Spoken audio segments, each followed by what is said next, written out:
Hello friends, कैसे हो आप सब। आप देख रहे हैं एक्सक्लूसिव ज्ञान। मैं हूं वरुण और आज का हमारा जो टॉपिक है वह इंटरनेशनल लॉ का जनरल असेंबली। फंक्शंस की बात करते हैं। सबसे पहला फंक्शन है, ये डेलिब्रेटिव बॉडी है। डेलिब्रेटिव बॉडी का मतलब क्या होता है? विचारशील बॉडी।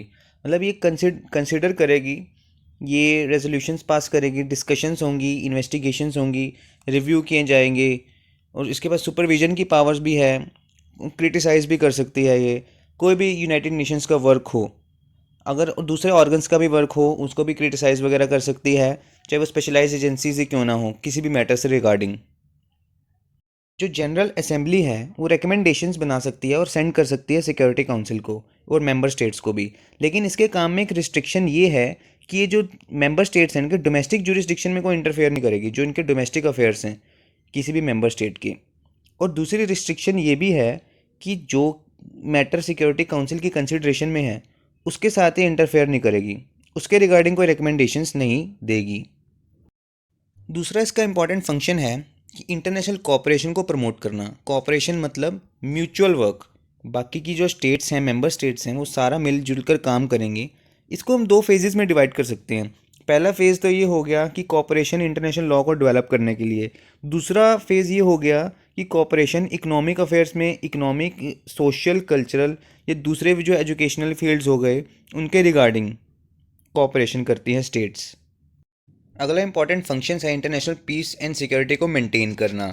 अब ये वैसे तो ये सिक्योरिटी काउंसिल का फंक्शन है, लेकिन जनरल असेंबली भी इस फंक्शन को परफॉर्म करती है। अब ये कैसे कर सकती है?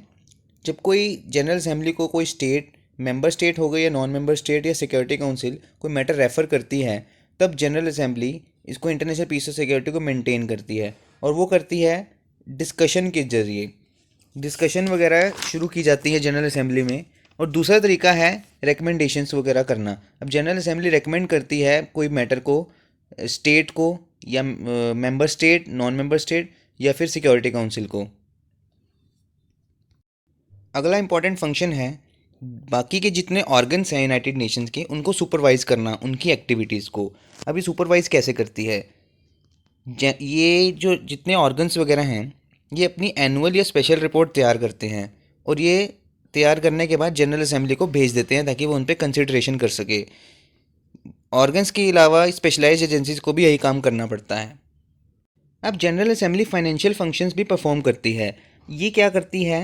जो यूनाइटेड नेशंस का बजट है इसको कंसीडर करती है कि कितना बजट है, क्या एक्सपेंडिचर है, क्या इसकी रिसीट है, और तो और कि हर मेंबर को कितना खर्चा उठाना है, कितने एक्सपेंसेस को बियर करना है, ये सब इसमें ज़िक्र होता है। ये सारा फंक्शन है जनरल असेंबली का।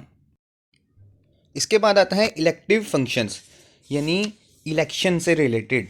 अब जो ऑर्गन्स ऑफ यूनाइटेड नेशंस हैं उनके जितने भी मेंबर्स वगैरह होते हैं, इनका इलेक्शन जनरल असेंबली के कंट्रोल में होता है। जैसे सिक्योरिटी काउंसिल की बात करते हैं तो जो जनरल असेंबली है वो इसके 10 नॉन परमानेंट मेंबर्स को इलेक्ट करती है। और इकोनॉमिक एंड सोशल काउंसिल की बात करें तो 54 मेंबर्स जो हैं वो सारे के सारे जनरल असेंबली इलेक्ट करती है। वो ट्रस्टीशिप काउंसिल के कुछ मेंबर्स को भी इलेक्ट करती है। 15 जजेस of ICJ, international court of justice के जजेस को भी इलेक्ट करती है। सेक्रेटरी जनरल जो है वो भी अपॉइंट किया जाता है जनरल असेंबली के थ्रू।